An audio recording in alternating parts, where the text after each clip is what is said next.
lipstik siapa, Mas? Teriak Selfie. Apa sih? Kamu pagi-pagi udah teriak-teriak, kata Mas Burhan. Ini lipstik siapa, Mas, yang ada di kantong kemeja kamu? Secar Selfie. Kamu selingkuh ya, Mas, dari aku? Namun Mas Burhan hanya terdiam saja meninggalkan Selfie untuk berangkat ke kantor. Mbak Selfie terus mengejar Mas Burhan, berharap semua pertanyaannya dijawab oleh suaminya. Mas, jawab dulu pertanyaanku, ini lipstik siapa? Perempuan mana lagi yang kamu temui ya? Secar Selfie. Burhan menghidupkan mesin mobilnya dan bergegas meninggalkan istrinya yang ada di depan rumah. Vano mengintip pertengkaran kedua orang tuanya di balik jendela rumahnya. Anak seusia Vano sudah harus menerima kenyataan bahwa orang tuanya selalu bertengkar, membuat Vano menjadi anak yang pendiam dan jarang bergaul dengan anak-anak yang lain seusianya.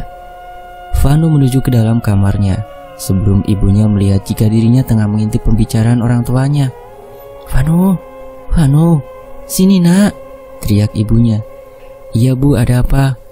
Vano keluar dari kamarnya menuju ibunya. Ayo sini, kamu sarapan dulu, ucap Mbak Selfie. Vano gak lapar bu. Cepat kamu makan dulu Vano. Kamu jangan bikin ibu marah ya sama kamu, bentak Mbak Selfie. Mendengar nada suara ibunya yang meninggi dengan tubuh yang lesu, akhirnya Vano mau sarapan. Terlihat sekali di dalam raut wajahnya Vano. Dia sangat tidak nafsu makan, bahkan makanannya saja hanya dipandangi. Ibunya sedang mencuci pakaian di belakang. Saat itu Vano sarapan sendirian. Memang akhir-akhir ini keluarganya tidak seharmonis dulu lagi. Bahkan mereka sudah jarang sekali untuk makan bersama di meja makan. Setelah sarapan, Vano memasuki kamarnya kembali untuk bermain dengan boneka gaibnya. Ya, Vano memiliki indera keenam yang bisa melihat sosok-sosok tak kasat mata. Namun Vano tidak menceritakan kepada orang tuanya. Di dalam rumahnya, Vano hanya bermain dengan boneka gaib yang di dalamnya ada sosok anak kecil yang bernama Abel. Kamu kenapa Vano? Tanya Abel. Vano merenung dan melamun di dalam kamarnya sambil menatap arah jendela yang ada di kamarnya. Aku rindu masa-masa seperti dulu dengan keluargaku, Bel, jawab Vano. Ayo kita main Vano, ajak Abel mencoba menghibur Vano. Enggak, aku masih malas untuk ngapa-ngapain, jawabnya. Seketika Abel menghilang dari samping Vano dan kembali masuk ke dalam boneka yang ada di kamarnya. Terkadang juga Abel selalu pergi dengan temannya yang hidupnya di pohon jambu samping rumahnya Vano. Vano masih berusia 7 tahun. Dia tidak mau bersekolah. Pernah dulu didaftarkan sekolah, namun Vano tidak mau berangkat. Yang akhirnya Vano harus berhenti di tengah jalan. Setiap harinya, Vano belajar sendiri di kamarnya dengan membaca buku-buku yang dibelikan oleh ibunya untuk belajar. Meskipun Vano tidak mau bersekolah, akan tetapi dia mau belajar sendiri di kamar. Mas Burhan ini bekerja di sebuah kantor negeri. Dia menjabat sebagai sekretariat. Mas Burhan sudah bekerja di kantor tersebut selama 10 tahun lamanya. Sebelum menikah dengan Mbak Selfie, juga Mas Burhan sudah bekerja di sana. Dengan lulusan S2-nya, membuat dirinya cukup mudah untuk mendapatkan pekerjaan yang sekarang. Sebelumnya Mas Burhan berada di posisi menjabat sebagai tata usaha. Namun karena kedisiplinan dan kerajinannya, membuatnya dia naik jabatan. Dulu waktu menjabat sebagai tata usaha, dia belum mempunyai rumah besar seperti sekarang yang dia punya. Bahkan mobil pun belum punya. Mas Burhan selalu mengendarai motor kesayangannya dulu. Waktu awal menikah dengan Mbak Selfie, mereka masih ngekos karena belum punya cukup uang untuk membangun rumah. Seiring berjalannya waktu, Mas Burhan semakin sukses dan karirnya lancar. Di balik kesuksesan suami, ada istri yang selalu mendoakan. Begitulah kata pepatah. Mungkin itu juga yang membuat Mas Burhan sukses seperti sekarang. Karena Mbak Selfie selalu mendoakan Mas Burhan dan serta setia menemaninya. Namun itu semua tidak membuat Mas Burhan berpikir tentang apa yang sudah dilaluinya saat susah dulu dengan istrinya. Malam itu Mas Burhan pergi ke klub malam untuk menenangkan dirinya saat Mas Burhan sedang lelah dan stres dalam bekerja. Di klub itu, Mas Burhan bersama dengan wanita cantik yang disebut-sebut sebagai simpanannya atau pacar terangnya. Terang pak gelap nih. Mereka sedang asik berpesta mabok-mabokan dengan ruangan diskotik lampu kelap-kelip. Mereka berjoget-joget bersama. Bahkan mereka juga bermesraan, yang mana semua mata melihat ke arah keduanya, bagaikan sepasang suami istri yang mesra.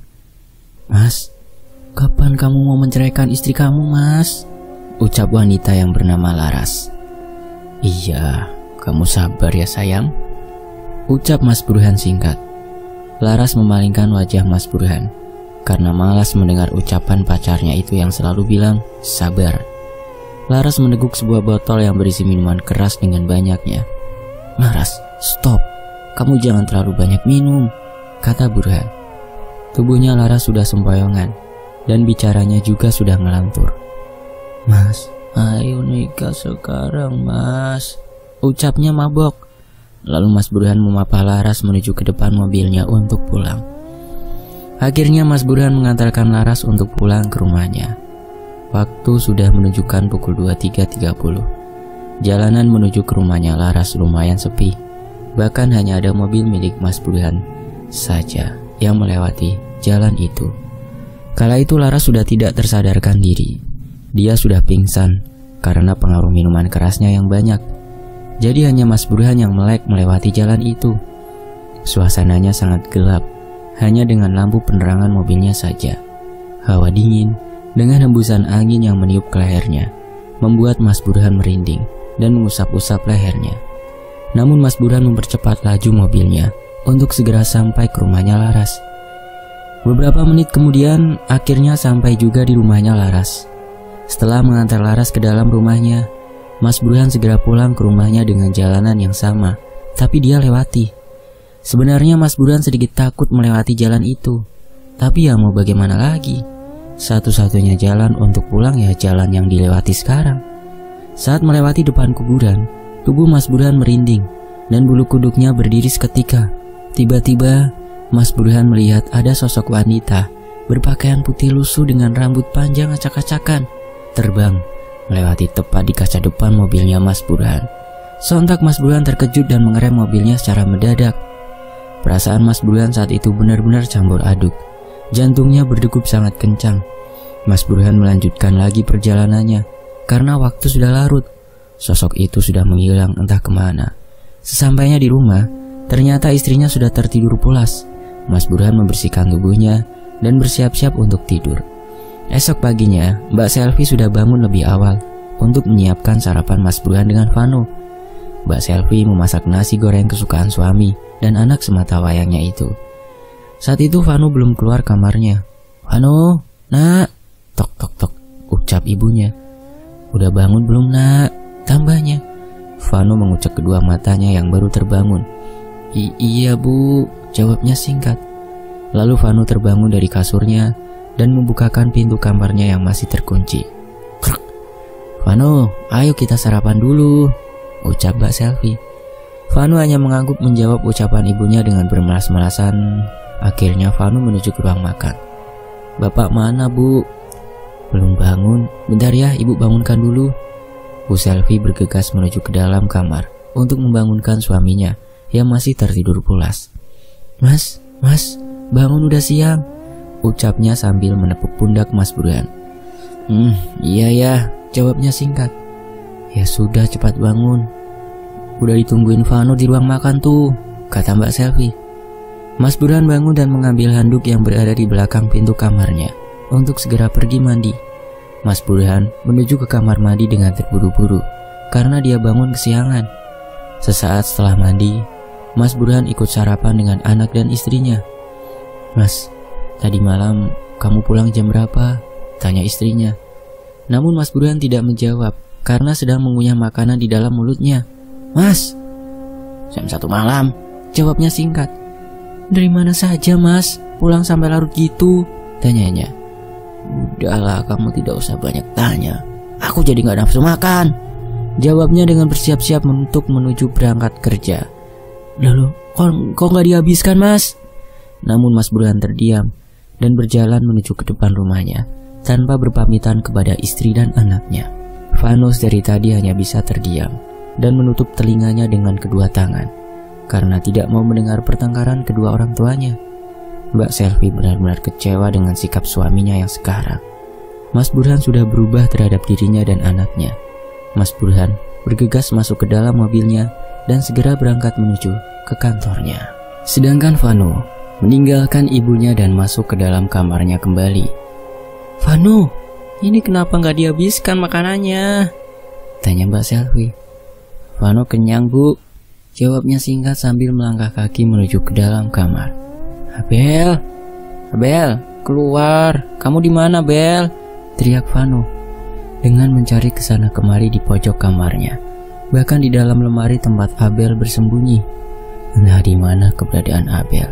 Sejak pagi dia sudah pergi, sepertinya sedang bermain dengan temannya di samping rumahnya. Akhirnya Vano hanya sendirian di rumah dengan melamun dan merenungi keadaannya. Mbak Selvi seperti biasa mengerjakan tugas rumahnya, mulai dari menyapu, mengepel, atau bahkan mencuci piring dan lain-lain. Siang harinya Mas Burhan mendapat pesan dari Laras saat dirinya sedang bekerja.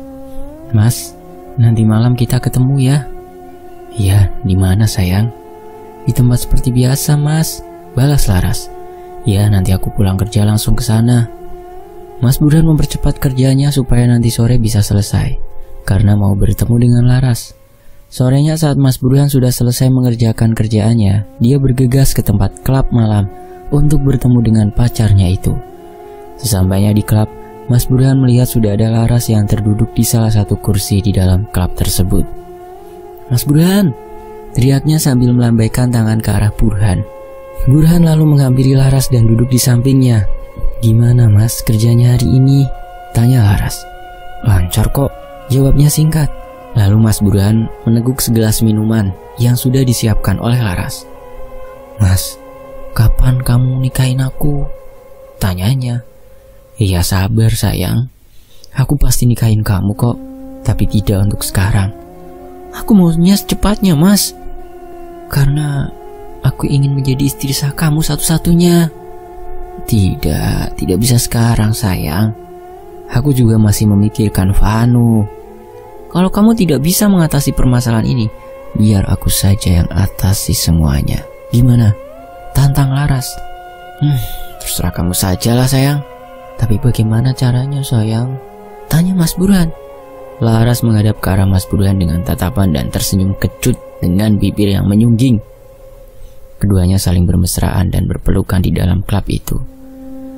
Dulunya Laras adalah perempuan yang dibayar oleh Mas Burhan.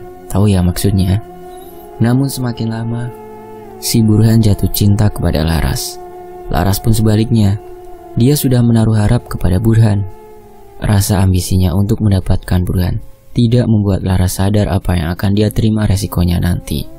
Singkat cerita, Vano jatuh sakit demam tinggi. Mbak Selvi cemas dengan keadaan Vano. Untuk meredakan panasnya, Mbak Selvi membuatkan kompresan. Vano dikompres dengan menggunakan air hangat dan sapu tangan diletakkan pada dahi Vano. Mbak Selvi juga memberi kabar kepada suaminya untuk segera pulang. Dert. Suara ponsel terdengar bergetar dari saku celananya Mas Burhan. Mas Burhan mengambil ponselnya yang ada di dalam sakunya. "Halo, ada apa Sel?" "Cepat pulang Mas, Vano sakit demam tinggi." Iya, aku pulang." Mas Burhan mengakhiri teleponnya dan dengan panik segera pulang. "Aku pulang dulu ya sayang. Kamu bisa pulang sendirian kan?" ucap Mas Burhan. "Ya," jawab Laras cuek. Mas Burhan mempercepat laju mobilnya dengan buru-buru untuk sampai di rumahnya. Terdengar suara mobilnya Mas Burhan sudah datang di depan rumahnya. Tiba-tiba saja Mas Burhan datang ke kamar Vano dan menampar istrinya. "Plak! Kamu nampar aku Mas, salah aku apa?" tanyanya. "Sini keluar, aku mau ngomong sama kamu," ucap Mas Burhan. Mas Burhan menarik paksa tangan Mbak Selvi menuju ke depan kamarnya Vano dan menutup rapat pintu kamar Vano, karena supaya Vano tidak mendengar pertengkaran orang tuanya. "Kamu ini gak becus ngurus anak," ucap Mas Burhan. "Maksud kamu apa Mas? Aku sudah mencoba jadi istri dan ibu yang terbaik, tapi kamu tidak pernah melihat pengorbananku selama ini karena kamu sibuk di luaran sana," ucapnya. "Lihat Vano sampai sakit. Pasti kamu tidak mengurusnya dengan baik kan?" Kamu itu egois, Mas. Vano juga butuh kamu, tapi kamu tidak pernah ada untuknya. Ah, sudahlah. Kamu tidak usah menyalahkan aku. Aku juga kerja untuk kalian kok. Mas Burhan meninggalkan istrinya begitu saja menuju ke dalam kamarnya. Mbak Selvi kembali masuk ke dalam kamar Vano dengan hati yang sakit bagaikan diset-set pisau yang tajam.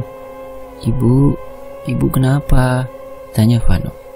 Gak apa-apa kok sayang, kamu cepat sembuh ya, ucap Selvi dengan berusaha menahan tangisannya di depan Vano. Tiba-tiba pintu lemarinya terbuka dengan sendirinya. Kruk. Abel, kamu dari mana saja? Tanya Vano. Abel siapa Vano? Tanya si Selvi. Abel teman aku bu. Temen? Mana teman kamu Vano? Iya bu, itu dia ada di balik lemari, ucap Vano dengan menunjuk ke arah lemari kamarnya. Vano, kamu jangan ngawur. Tidak ada siapa-siapa di sana Vano. Kamu jangan berteman lagi dengan dia. Nanti kamu kenapa-napa gimana? Ucap Mbak Selvi. Tiba-tiba pintu lemarinya itu tertutup dengan sendirinya cukup keras dan mengagetkan Mbak Selvi. Buak! Tuh kan bu, Abel marah. Vano, kamu nurut dengan ibu ya? Enggak bu, Vano masih tetap berteman dengan Abel. Ya baik bu, dia gak jahat. Dia tempat curhat Vano, dia juga teman bermain Vano. Mbak Selvi memeluk Vano dengan eratnya. Karena semenjak rumah tangganya dengan Mas Burhan tidak seharmonis dulu, memang Mbak Selvi jarang sekali memperhatikan keadaan Vano. Mbak Selvi takut kalau kondisi psikis Vano terganggu.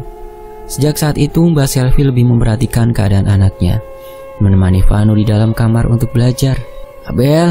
Abel, kamu di mana? Yuk main, ucap Vano. Vano mencari Abel di dalam lemarinya. Terlihat Abel sedang duduk di sana. Abel menunjukkan sebuah kertas yang bertuliskan, ibumu akan mati dibunuh. Abel, ini bohong kan? Kamu bohong kan? Ucap Vano. Ini bohong kan Bel? Jawab Bel, teriaknya. Mbak Selvi yang tiba-tiba datang ke kamarnya Vano melihat Vano sedang teriak-teriak sendiri. Vano, kamu kenapa menangis? Tanya ibunya. Lalu Vano memeluk erat ibunya. Kamu kenapa Vano? Ibu tidak apa-apa kan bu? Tidak apa-apa nak, memangnya kenapa? Vano hanya terdiam seketika dan tidak menjawab pertanyaan ibunya. Singkat cerita, Laras mengirim pesan singkat kepada Mas Burhan. Dia mengajak ketemuan. Mas, besok kita ketemuan yuk di taman. Mau ngapain? Ya ketemuan mas, aku kangen. Iya ya. Keesokan harinya suasana rumah di pagi hari masih harmonis dan belum ada pertikaian. Mas Burhan, Mbak Selvi dan Vano sarapan bersama di meja makan. Pak, nanti malam pulang cepet ya, temenin Vano belajar pak, ucap Vano. Tidak bisa nak, bapak ada lembur di kantor, alasannya. Seketika Vano menundukkan kepalanya dan terdiam, karena kecewa mendengar jawaban bapaknya. Kamu isi nama sekali saja, Vano kan juga pengen sama kamu. Tidak bisa, sudahlah aku mau berangkat, tambahnya. Mas Burhan berangkat ke kantor dengan terburu-buru karena sudah kesiangan. Namun di saat sedang terburu-buru, nasib sial menimpanya. Jalanan tiba-tiba saja macet total. Sampai mobilnya tidak bisa berjalan sama sekali karena terlalu padat. Ternyata ada kecelakaan di depan jalan. Seorang naik sepeda motor tertabrak truk bermuatan ayam. Sampai ayamnya berserakan di jalan dan mengganggu pengendara lain. Itu yang menyebabkan jalanan macet. Dengan terpaksa, Mas Burhan meninggalkan mobilnya dan segera keluar mobil untuk mencari ojek ke kantornya. Setelah berjalan beberapa menit, akhirnya Mas Burhan menemukan pangkalan ojek yang ada di seberang jalan. Mas Burhan naik ojek menuju ke kantornya karena takut terlambat. Beberapa menit kemudian akhirnya Mas Burhan sampai juga di kantornya dan tidak terlambat. Dia langsung mengerjakan tugasnya yang menumpuk supaya sore ini bisa selesai, karena Mas Burhan ada janji mau ketemu Laras. File-file mulai dia kerjakan satu persatu dengan cepat dan teliti. Sore harinya, setelah selesai mengerjakan tugasnya, Mas Burhan bersiap-siap pergi ke taman untuk bertemu dengan Laras. Mas Burhan bertemu lagi dengan Laras di suatu taman yang ada di kotanya. Ternyata Laras sudah sampai terlebih dahulu di taman. Laras duduk di bangku yang menghadap ke arah jalan raya. Mas Burhan turun dari mobilnya dan menghampiri Laras yang tengah duduk melamun. Laras, kamu udah dari tadi di sini? Tanya Mas Burhan. Iya mas, kamu lama banget sih, jawabnya manja. Iya maaf, Tadi aku ambil mobil dulu soalnya. Lah emangnya mobil kamu di mana? Tadi pagi macet, terus aku tinggal gitu aja di jalanan. Terus mobil aku bawa petugas keamanan. Jelasnya. Oh gitu, kita makan yuk, ucapnya. Kamu mau makan apa? Tanya Mas Burhan. Keduanya menatap ke arah penjual makanan yang ada di pinggir taman. Itu aja Mas, aku pengen yang seger-seger, ucap Laras menuju ke arah penjual bakso. Ya udah, aku pesenin dulu ya kamu. Tunggu sini. Laras hanya mengangguk kepada Mas Burhan. Mas Burhan berjalan menuju ke abang penjual bakso dan memesannya. Bang, pesen baksonya 2 mangkok ya. Nanti tolong bawain ke sana sama minumnya juga 2. Iya Pak, nanti saya antar ke sana, ditunggu ya, kata penjual. Iya Bang, jawabnya singkat. Dia kembali lagi ke bangkunya Laras dan saling ngobrol. Tadi gimana kerjaan kamu Mas? Ya biasa numpuk, tapi udah selesai kok sayang. Oh iya Mas, aku mau ngomong sama kamu. Ya udah tinggal ngomong aja sih. Tiba-tiba saja bakso pesanan keduanya datang dan Laras jadi tertunda mau ngomong. Ini Pak, baksonya, silakan. Ya, makasih ya Bang. Ya Pak. Mereka menikmati baksonya dan suasananya menjadi hening dengan angin sepoi-sepoi di sore hari. Melihat jalan raya di sore yang dipenuhi para karyawan yang baru pulang kerja yang berlalu lalang setelah selesai menyantap bakso, Laras kembali membicarakan sesuatu kepada Mas Burhan. Mas, kamu kapan nikahin aku? Kamu kok nanya gitu terus sih? Katanya kamu sendiri yang akan mengatasi istriku. Ya sama kamu dong Mas, masa aku sendirian? Ya tapi bagaimana caranya? Kita bunuh saja Mbak Selvi. Gimana caranya? Tanya Burhan. Kita santet dia Mas. Lah sudahlah, terserah kamu saja, jawab Burhan pasrah. Oke kalau gitu, nanti malam kita pergi ke salah satu dukun. Di mana? Kamu ini nekat sekali sih. Lah kata kamu terserah Mas. Ya sudah, kamu ikuti aja apa yang aku lakukan, ucap Laras. Rencana pembunuhan Mbak Selvi akan segera dilaksanakan malam ini. Mereka berdua pergi ke salah satu tempat dukun santet yang letaknya berada di pelosok desa. Perjalanannya dilalui keduanya sangat berliku-liku dan mereka harus melewati kanan kirinya itu hutan. Jarak dari rumah ke dukun santet menempuh waktu sekitar 1 jam lebih. Terlihat ada sesuatu bangunan rumah tua yang berada di tengah hutan berdiri sendirian. Bangunan rumahnya seperti sudah tidak terawat dan usang. Namun, walaupun tempatnya jauh dan letaknya di tengah hutan, banyak orang yang berdatangan ke rumah Mbah Purno. Mas Burhan dan Laras harus menunggu terlebih dahulu di depan rumahnya karena menunggu giliran untuk dipanggil. Setelah sudah menunggu selama 1 jam, akhirnya giliran Mas Burhan dan Laras untuk masuk ke dalam ruangan Mbah Parno.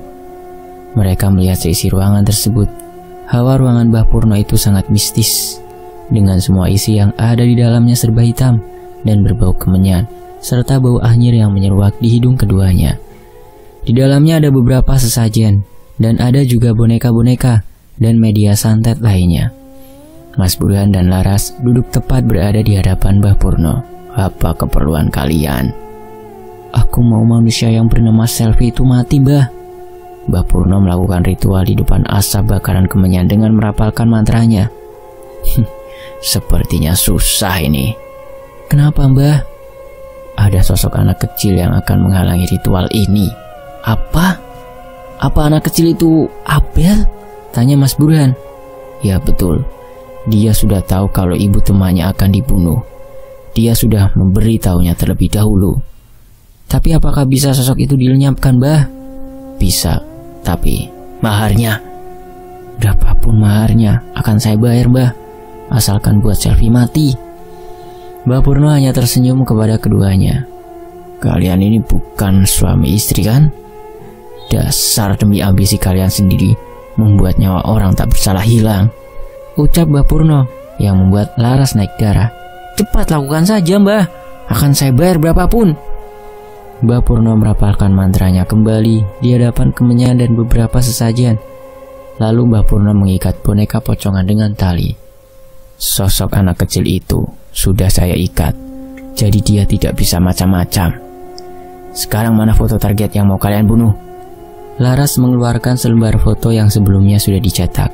Ini Mbah, jawabnya dengan memberikan foto itu kepada Mbah Purno. Lalu Mbah Purno menerima foto itu dengan mengikatnya dengan sebuah tali dengan boneka pocongan yang ditusuk beberapa jarum tajam. Dengan merapalkan mantranya di atas bakalan kemenyan, suasananya menjadi mencekam dengan hembusan angin kencang menghampiri ruangan itu, membuat bulu kuduk keduanya berdiri dan merinding. "Mas, aku takut." Mas Burhan memegangi tangan Laras dengan genggaman yang kuat untuk menenangkannya. Beberapa menit kemudian ritual Mbah Purwo selesai. "Taruh boneka ini dan kubur di depan rumahmu." Mas Burhan menerima boneka itu dengan tangan gemetaran. Lalu Mas Burhan memberikan amplop coklat tebal yang berisi sekepok uang jumlahnya sangat banyak kepada Mbah Purno sebagai uang maharnya. Keduanya pergi keluar tanpa berkata sepatah kata pun. Mereka segera pulang karena waktu sudah menunjukkan pukul 23. Di perjalanan pulang, Mas Burhan dan Laras merasa hawanya tidak enak, seperti ada yang mengawasi di dalam mobilnya. Hawanya mistis, serta angin dingin menyelimuti tubuh keduanya. Tiba-tiba saja dalam ruangan mobilnya tercium bau bunga melati dan bau anyir. "Mas, aku takut, merinding ini." "Takut apa? Jangan pikir aneh-aneh, tidak apa-apa kok." Padahal Mas Burhan sendiri sebenarnya merasa ketakutan, namun masih mencoba berpikir positif. Setelah 1 jam perjalanan, akhirnya Mas Burhan sampai juga di rumahnya. Ternyata Mbak Selvi belum tertidur, dia masih menonton TV. "Tok-tok, Assalamualaikum," ucap Mas Burhan. "Waalaikumsalam," jawab Mbak Selvi dan membukakan pintu. "Belum tidur kamu?" "Kamu dari mana Mas, jam segini baru pulang?" tanya Mbak Selvi. Namun Mas Burhan tidak menjawab pertanyaan Mbak Selvi, malah memeluk Mbak Selvi dengan erat. Mbak Selvi menerima pelukan hangat suaminya dengan senyum-senyum. "Maafkan aku ya sayang, aku sering marah-marah sama kamu. Aku sayang kamu," ucap Mas Burhan. "Iya Mas, gak apa-apa kok, aku juga sayang kamu. Aku ngantuk." "Ya sudah, sana tidur Mas." Mbak Selvi masuk ke dalam kamar dan membaringkan tubuhnya di sampingnya Mas Burhan berpura-pura tertidur. Saat Mbak Selvi dirasa sudah tertidur pulas, Mas Burhan terbangun dan pergi ke depan halaman rumahnya untuk mengubur boneka yang sudah diperintahkan Mbah Purno. Sedangkan saat dini hari tiba-tiba Mbak Selvi merasakan sakit dan sesak di dadanya, dan perutnya juga terasa sakit sekali. "Mas, tolong Mas," rintih Mbak Selvi. Akan tetapi Mas Burhan yang di sampingnya berpura-pura untuk tidak mendengar apa yang dikatakan Mbak Selvi. Hingga beberapa menit kemudian Mbak Selvi sudah tidak ada suara rintihannya lagi. Keesokan paginya, Mas Burhan mendapati istrinya ini sudah tidak bernyawa. Semua tetangganya datang melayat dan menanyakan apa penyebabnya Mbak Selvi meninggal. Saat itu, jenazahnya Mbak Selvi dibawa ke rumah sakit untuk dilakukan otopsi. Kata dokter, Mbak Selvi meninggalnya disebabkan sakit jantung karena selama hidupnya memiliki riwayat jantung. Jenazah Mbak Selvi langsung dimakamkan di pemakaman yang berada dekat rumahnya. Vano benar-benar terpukul dan jadi sering melamun, terkadang juga menangis sendiri di kamarnya. Vano jadi tinggal sendirian di rumahnya karena bapaknya itu selalu sibuk di kantor dan jarang di rumah. Di rumahnya itu hanya saat malam hari untuk beristirahat. Apalagi sekarang Abel sudah musnah karena ulah dukun santet itu. Para tetangganya sebenarnya merasa iba dengan keadaan Vano. Namun mau bagaimana, Vano anaknya pendiam dan tidak mau bermain dengan anak-anak tetangga sebayanya. Saat sore hari, Vano merasa lapar. Dia pergi ke dapur untuk mencari makanan pengganjal perutnya. Namun tiba-tiba terdengar suara tangisan yang Vano kenali. Vano melihat ada sosok ibunya datang dan berdiri di dalam rumahnya. "Ibu, Bu!" teriak Vano mengejar sosok ibunya menuju ke depan rumahnya. Mbak Selvi terus menangis terseduh-seduh. Vano juga ikut menangis melihat sosok ibunya yang seperti nyata datang ke rumahnya. Namun tiba-tiba sosok ibunya itu menghilang seketika. Vano merasa sangat kesepian di rumahnya setelah ibunya meninggal dunia. Singkat cerita, Mas Burhan memberanikan dirinya untuk membawa Laras bertemu dengan Vano untuk pendekatan dirinya kepada Vano.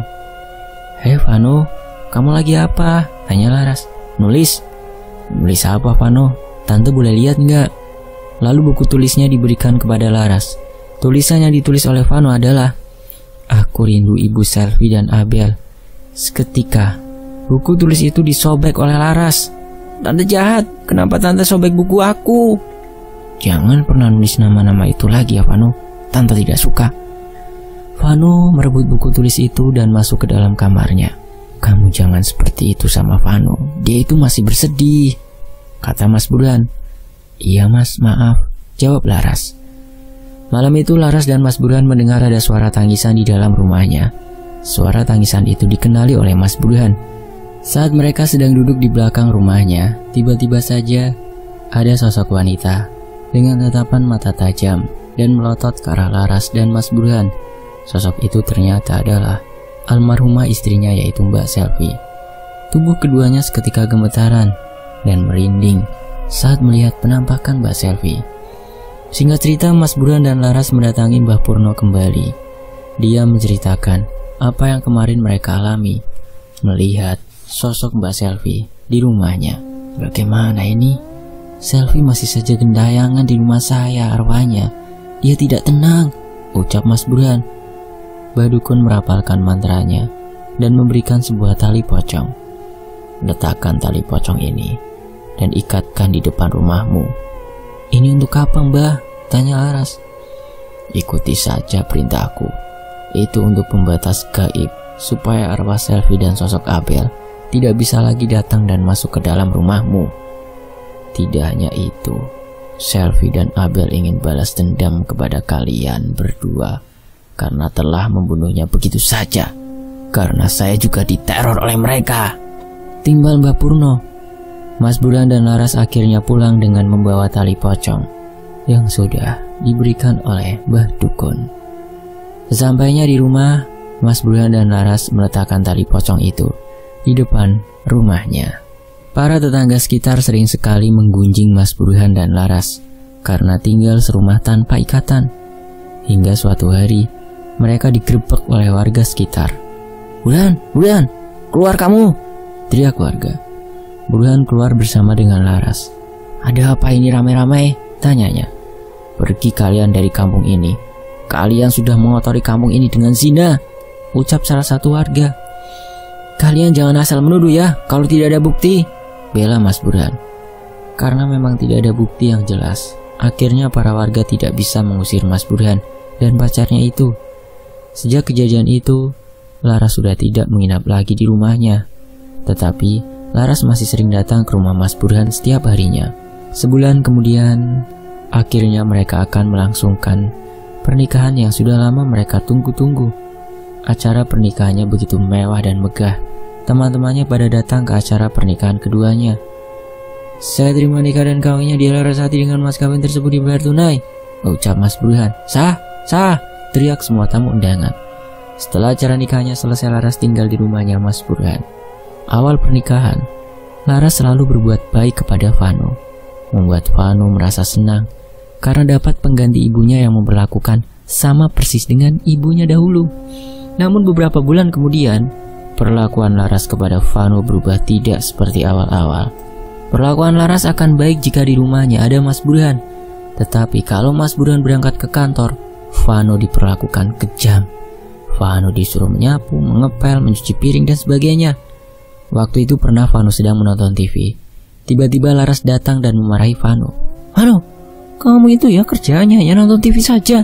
Cepat beres-beres rumah," teriak Laras. Iya bu," ucapnya. Lalu Vano segera membersihkan semua isi rumahnya sendiri. Sedangkan Laras malah pergi entah kemana. Setiap hari Vano harus menangis menerima keadaan ini. Rasanya ingin kabur dari rumah ini, tetapi tidak bisa. Saat sore hari, Burhan pulang. "Tok tok tok tok, Assalamualaikum," ucap salamnya. "Waalaikumsalam pak," jawab Vano. "Loh, ibumu kemana?" tanya Mas Burhan. "Nggak tahu pak, dari pagi pergi belum pulang." Lalu Mas Burhan mencoba menghubungi Laras, namun nomor HP-nya tidak aktif. Tiba-tiba sekitar pukul 8 malam, Laras baru pulang. "Dari mana saja kamu Laras? Jam segini baru pulang." "Biasalah mas, nongkrong." Kamu ini kan sudah menikah. Kalau mau apa-apa izin dulu sama aku. Aku ini kan suami kamu." "Apa sih mas ribet-ribet ah?" Tiba-tiba saja pintu depan yang tadinya terbuka tertutup sendiri. "Pria!" Sontak Mas Burhan dan Laras terkejut. Tiba-tiba tubuhnya Laras kaku, tidak bisa digerakkan. Bahkan untuk melangkah pun susah. Saat melihat ke arah ke bawah, ternyata ada sosok Abel dengan wajah yang menyeramkan, matanya merah melotot, memegangi kaki Laras dengan kuat. "Mas, tolong mas," ucap Laras. Namun Mas Burhan tidak berani sedikit pun untuk menolong Laras karena dia takut. Tiba-tiba Laras jatuh pingsan. Mas Burhan mendengar suara kursi tergeser dengan sendirinya. Ada sosok Mbak Selvi yang tengah berdiri di belakang tubuh Mas Burhan. "Ah!" Sontak Mas Burhan terkejut dan terjatuh ke lantai. Arwah Mbak Selvi mencoba mendekati tubuh Mas Burhan dengan wajah hancur, penuh darah dan bau bangkai. Seakan-akan mau mencekek lehernya Mas Burhan. Namun tiba-tiba saja Mas Burhan pingsan. Sementara itu, Vano yang sedang berada di kamar dan saat itu mau buang air kecil, melihat bapak dan ibu sambungnya terkapar di lantai. Kepala Laras berkucuran darah karena akibat benturan yang cukup keras mengenai lantai. Vano panik dan bingung harus bagaimana. Akhirnya Vano memanggil tetangganya untuk meminta bantuan. Bu, tok tok tok tok, teriak Vano di depan rumah tetangga. "Iya, ada apa Vano?" tanyanya. Vano langsung menarik paksa ibu itu ke dalam rumahnya. "Ayo bu, cepat ikut aku." Sesampainya di dalam rumah, tetangganya itu melihat Mas Burhan dan istrinya terkapar di santai. "Astagfirullah, ini kenapa Vano?" "Nggak tahu saya bu." Lalu tetangganya meminta bantuan yang lain untuk membawa Mas Burhan dan Laras ke rumah sakit. Sesampainya di rumah sakit, Laras tidak bisa diselamatkan lagi karena darah yang keluar begitu banyak membuatnya kekurangan darah dan akhirnya dia meninggal dunia. Sedangkan Mas Burhan, ia masih dalam keadaan kritis. Para tetangganya ikut menjaga di rumah sakit karena merasa iba dengan Vano. "Pak, cepat sembuh ya Pak," ucap Vano dengan menangis. Namun Mas Burhan tidak bisa berbicara, tetapi dia bisa mendengar apa yang dikatakan Vano. Tiba-tiba air matanya Mas Burhan mengalir melewati pojok matanya. Salah satu tetangganya menyarankan untuk memanggilkan Pak Kiai supaya mendoakan Mas Burhan. Saat itu Pak Kiai tahu apa yang terjadi dengan Mas Burhan. Akhirnya Pak Kiai mendatangkan sosok Ibu Selvi dengan mediasi salah satu tetangganya. Tetangganya itu dimasukkan sosok Mbak Selvi karena Vano ingin berbicara sesuatu. "Bu, udah ya bu, ibu yang tenang di sana," ucap Vano. "Ibu kembali lagi ke alam ibu yang baru. Jangan ganggu Vano dan bapak lagi ya bu. Vano akan jadi anak baik dan akan selalu mendoakan ibu. Vano janji akan buat bapak lebih baik. Maafkan Vano sama bapak ya bu," ucapnya. Sosok ibunya ini hanya menjawab dengan mengangguk. Namun sosok Mbak Selvi yang ada di tubuh tetangganya itu menangis dan memeluk Vano, membuat para tetangga yang ada di dalam rumah sakit itu tersentuh dan ikut sedih karena terharu. Akhirnya sosok ibunya itu pergi dari raga tetangganya dan kembali ke alamnya dengan tenang. Setiap hari Vano membacakan Al-Quran di hadapan Mas Burhan yang masih kritis. Seminggu kemudian akhirnya Mas Burhan sembuh dan sudah bisa pulang. Sampai sekarang Mas Burhan menjadi lebih dekat dengan Vano dan bertaubat. Mas Burhan lebih sering di rumah untuk menjaga Vano. Vano juga sudah mau sekolah. Dia sekarang sekolah. Dia menjadi anak yang penurut kepada Mas Burhan. Vano juga mau bergaul dengan anak-anak tetangga sebayanya. Dan sekian cerita ini sampai di sini. Sampai jumpa di kisah lainnya. Tetap di Tony FS. Wassalamualaikum. Terima kasih semuanya.